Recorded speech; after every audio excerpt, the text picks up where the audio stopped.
ஹalleluya. இந்த நாளுக்கான கர்த்தருடைய வார்த்தை, மனுஷனுடைய வழி எல்லாம் அவன் பார்வைக்கு செம்மையாக தோன்றும், கர்த்தரோ இருதயங்களை நிறுத்தி பார்க்கிறார். நீதிமொழிகள் 21:2. ஆம் தேவனுடைய பிள்ளைகளே, மனுஷன் பார்க்கிற விதமாய் கர்த்தர் நம்மை பார்க்கிறது அல்ல. நம்முடைய இருதயங்களின் நினைவுகளை அவர் வகையறுத்திருக்கிறார். அவருக்கு எல்லா காரியங்களும் தெரியும். ஒருவேளை வெளியரங்கமாய் பார்க்கின்ற மனுஷன் வித்தியாசமாய் பார்க்கலாம். நீங்கள் அதை யோசித்து ஒருவேளை வருத்தப்படலாம், துன்பப்படலாம். அவனுடைய பார்வைகள் செம்மையாய் இருப்பது அல்ல.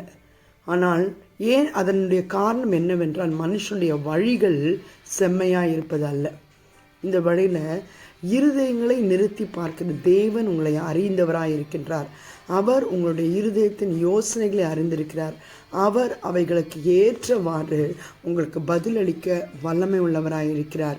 இதை விசுவாசிக்கும் தேவனுடைய பிள்ளைகள், உங்களோடு இருக்கிற தேவன் பெரியவராயிருக்கிறார். அவர் இருதயங்களை நிறுத்தி பார்க்கின்ற நியாயமுள்ள தேவனாயிருக்கின்றார். அவரை விசுவாசிப்போம், அவரை பற்றி கொள்வோம்.